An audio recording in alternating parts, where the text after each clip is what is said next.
What is going on, everybody? Welcome back to College Football Talk with Peter Burnett. In today's video, I'm bringing you the second part in my three-part series on the Big Ten. In this video, I'm going to be going over the teams that I think are the dark horse teams that could become, with the right pieces falling into place, Big Ten contenders. But before I get into it, if you go on to enjoy this video, please feel free to leave a like, consider subscribing to the channel, and turn on those post notifications so you're always up to date whenever I upload. But starting things out, this first team was one that I was kind of going into things, going to put in the group of teams that I kind of thought are mostly going to be fighting for bowl eligibility this year. But they have something that sets them apart and I think makes them more of a dark horse, and that's Minnesota. They were 8-5 last year, but they really have a top 10 defense coming back, and I think that's what makes the Golden Gophers a dark horse team in the Big Ten. They were number 5 last year in total defense and number 9 in scoring, tied for 10th in passing defense and 12th against the rush. They have first team All Big Ten safety Coy Parrish coming back, along with another safety, Kerry Brown. Defensive linemen Devin Eastern and Anthony Smith are a couple guys up front that are big for Minnesota. And then Maverick Baranowski steps in for the Raiders NFL draft pick Cody Lindenberg, who was a big piece for Minnesota last year. Offensively, I think they're pretty middle of the road, pretty mid-tier. Running back Darius Taylor, however, is a really good back. He was just short. If he was in the NFL, he would have just missed out on his incentive for a little pay upgrade. He rushed for 986 yards, just shy of that 1,000-yard mark, and 10 touchdowns.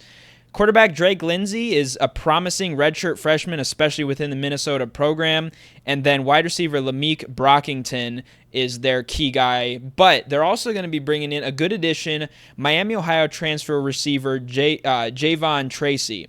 He had 818 yards and 7 touchdowns last year for the Redhawks. Their key games this year, they're at Ohio State, home against Nebraska, at Iowa, at Oregon, and home against Wisconsin. Wisconsin's kind of a team that's just outside of this group of teams.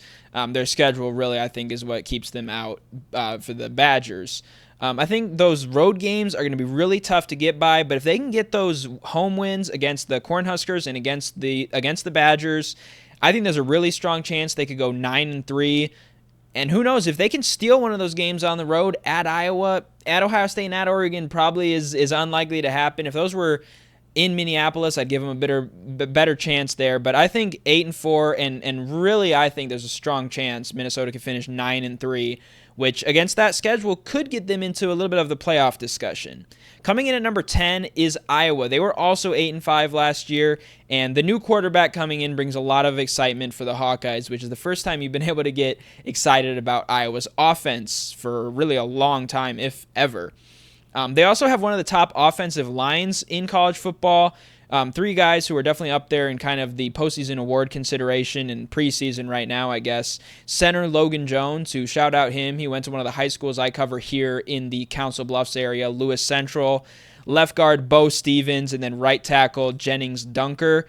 At running back, they're going to have to replace a really good running back, Caleb Johnson, but Kamari Moulton and Jason Patterson are a couple of good running backs. Moulton got a lot of experience, and Patterson will start to receive more production. But the guy who I mentioned already, who I kind of teased in the beginning, was South Dakota State transfer Mark Gronowski. He was an FCS national champion, I think player of the year, and led the Jackrabbits to some really good offensive numbers. At wide receiver, it's a bit of an unknown because the Hawkeyes haven't really thrown the ball a lot, but Jacob Gill and Reese Vanderzee are a couple guys to look at there. Defensively, of course, this is a strength for this team. 11th in scoring, 20th in total defense. On the defensive line, Aaron Graves and Max Llewellyn, I think is how you say that, are 2 guys to watch there. At the linebacker position, Carson Sherrar and Jaden Harrell. And then they have 3 defensive back starters returning, led by free safety Xavier Mwakpa. The schedule for the Hawkeyes, I think, is really tough. They're at Iowa State, home against Indiana, at Wisconsin, home against Penn State, Minnesota, and Oregon, and then road games against USC and Nebraska to finish it off. I think they've got a pretty good team, but I think this schedule is really tough. Iowa State's going to be good once again this year, and that game's on the road this time. They already lost that game last year. Indiana, the team I'll talk about next, I don't think is going to have a huge fall off. I think out of the teams that made the playoff, they're one of the main contenders to maybe drop off a little bit. Wisconsin, Camp Randall, even when the Badgers are struggling, is tough, and I can kind of go through all these games. I think they probably win a few of those, but I really think there's a strong possibility. I'm going to go with 7-5. I think 8-4 is a possibility, but I just think Iowa, and maybe they'll prove me wrong. But it's such an unknown right now with that offense. If Gronowski is the guy and they're a lot better, they certainly could win those games. I mean, I could see them winning probably all but the games against Penn State and Oregon, and maybe one of those other road games. So best case scenario, I think they go 9-3 just because their schedule, but overall, I think it maybe is a tough year just because of that schedule. Next up is Indiana. They were the surprise team of certainly the Big Ten, and if not for Arizona State in the Big 12, probably the surprise team of college football.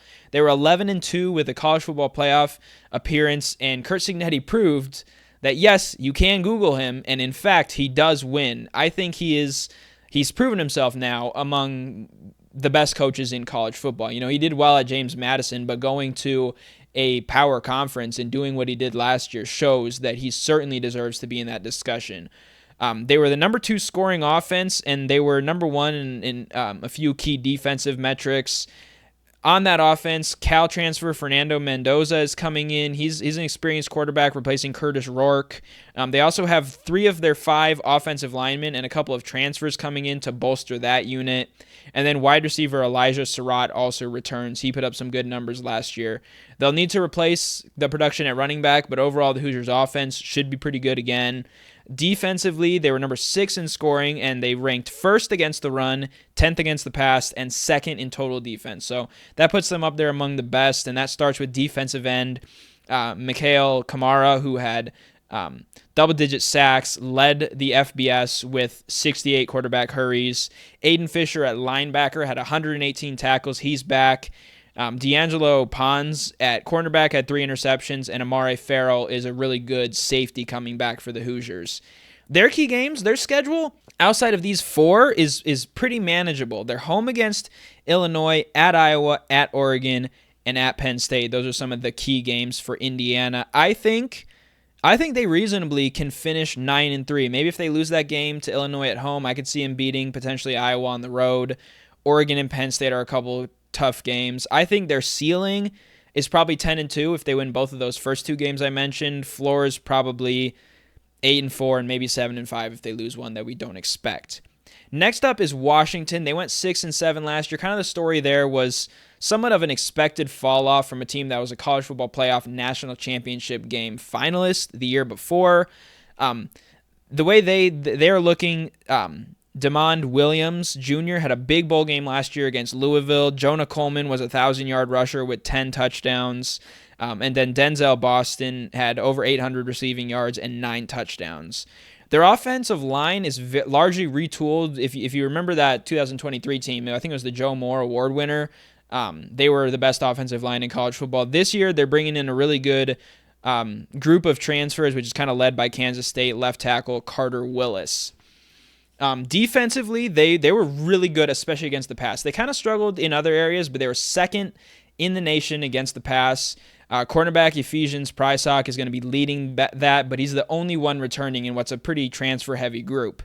On the defensive line, they've got, this whole defense has a lot of transfers. I think they maybe have I think Prysock's actually, he's the lone starter on the defense as a whole, not just in the secondary, but a few guys coming in from Arizona, Taya T. Uagalele at defensive end, left linebacker Jacob Manu, and cornerback Takario Davis are all coming in from Arizona. And then defensive tackles Simote Pepa from Utah and Anterio Thompson from Michigan.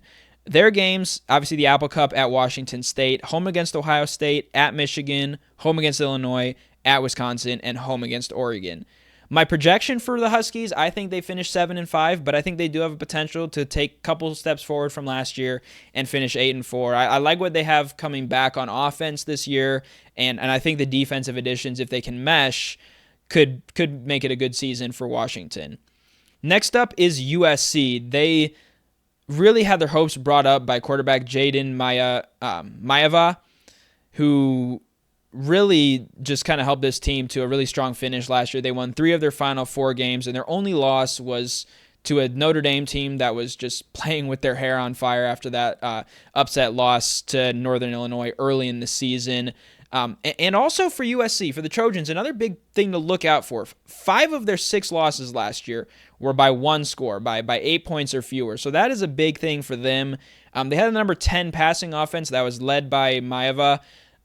Transfer wide receivers, they lost a few, including Deuce Robinson in the portal, but Jacoby Lane is back along with Mekhi Lemon. Really good running back addition. I think I actually saw this guy. I cover Iowa Western here, junior college in the Council Bluffs area, and they're bringing in Waymond Jordan Jr., who is basically the NJCAA, the National Junior College Athletic Association Heisman Trophy winner. He basically won the Player of the Year in the JUCO ranks, I guess. At Hutchinson, he was a national champ there, so he's coming in. That's a good addition, I think, for USC. And then they're also bringing in a 1,000-yard back, Eli Sanders from New Mexico. So backfield's going to be bolstered, losing their really good running back, Woody Marks, from last year. Defensively, the group improved as a whole, but they still only had 21 sacks, so having linebacker Eric Gentry back is going to be huge for that. He's a disruptive player. Defensive end Anthony Lucas was also injured in 2024, and then defensive tackle Devon Tompkins is a key guy to watch there. In the secondary, they need to be improved. They were 98th against the pass, and that's going to prove really important in some of their games that they have. DJ Harvey at cornerback and free safety Kamari Ramsey are the 2 guys that are going to have to lead that charge. They've got games at Illinois, home against Michigan, at Notre Dame, at Nebraska, home against Iowa, and at Oregon. I probably see 3 losses in there that are almost surefire, a 4th that I think is likely. I think it is possible that they could be as good as 9-3, but I think similarly kind of to what we're seeing with Iowa earlier, I think it's just a really tough schedule. I'm going to go with 8-4, but I think this is certainly a team, if they improve on the things that they struggled with last year, they could get to that 9-3 mark. I think Notre Dame's going to be a tough win. I think Oregon's going to be a tough win. Illinois will be too, and I think even Michigan, Nebraska, and Iowa will all be really tough games. So at worst case scenario, the Trojans could finish 6-6. I think they win a few of these games and probably finish 8-4. But they're so kind of on the fence about where I'm at with USC. I'll kind of have to see how they play early on in the season. Finally, the final dark horse team is Nebraska. They were also 7-6 last year, but just like USC, they lost 5 games by 1 score, which has been the story of the Cornhuskers program in recent years, especially when they went 3-9 a few years ago and lost every single one of those games by 1 score. They also got off to a good start, which a lot of people expected. People were talking about them being potentially 7-0 when they went to Columbus to face the Buckeyes last year. They ended up starting 5-1, ran into an unexpectedly hot Indiana team, and lost 4 straight games, 3 more after that loss to Indiana. So the good thing is Matt Rule is really good in year 3, and they've got a returning quarterback, Dylan Raiola, who definitely made some strides last year, had some young kind of rookie mistakes last year, but he's got a new offensive coordinator, Dana Holgerson. He's also got kind of his lead back, Emmett Johnson, returning. On the offensive line, they make a couple good additions, Rocco Spindler from Notre Dame and Elijah Pritchard from Alabama. Dane Key comes in, a receiver from Kentucky, and then Ja'Cory Barney is a really quick guy who has talked about, I think, leading the country in punt return yards, but he's also going to be a weapon on offense as well. Defensively, they were top 20 in quite a few key metrics, 17th in scoring, 18th in total, 8th against the run. However, they do have an all-new starting front 6. They run a 3-3-5 formation, 5 DBs, 3 linebackers, 3 on the line of scrimmage. Defensive tackle Riley Van Poppel is probably the most promising guy out of that group. They've also got Vincent Shavers Jr. at linebacker and Sierra Wright at cornerback. Their key games, they're going to be playing Cincinnati at Arrowhead Stadium in Kansas City, home against Michigan. Kind of on that, they have 5 games where they're not leaving like a 2.5-hour radius or 3-hour radius from Lincoln down to Kansas City. It's about 3 hours, and then all their other games are going to be at home. So Nebraska won't leave really the Great Plains until week 6 or 7. I don't know. I forget if they have a bye in there. But then they go at Minnesota, home against USC, at Penn State, and home against Iowa. Those three games are three of their last four. They also have UCLA in there. I think that'll be the key. That home game against Michigan is big. That game at Minnesota as well.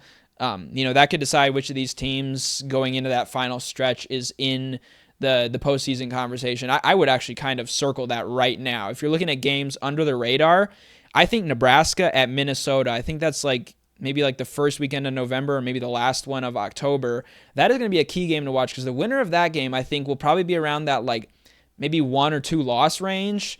And they'll be looking, the winner of that game, to potentially be in the college football playoff conversation. So circle that game. I think it's one I could see Nebraska coming out on top in, but that should be a good defensive battle either way. I've got Nebraska finishing 9-3. I could see them winning 2 out of those last 3 games. I think at Penn State will be really hard. But I think Nebraska could have a really strong finish. So that's my group of dark horses. In my next video, I'm going to be going over the contenders and really the favorites in the conference, and also revealing kind of my final projected order for the conference. But that's all for this episode of College Football Talk. Thanks again for taking the time to tune in, and stay tuned for the next episode. I'm Peter Burnett, signing out. Peace.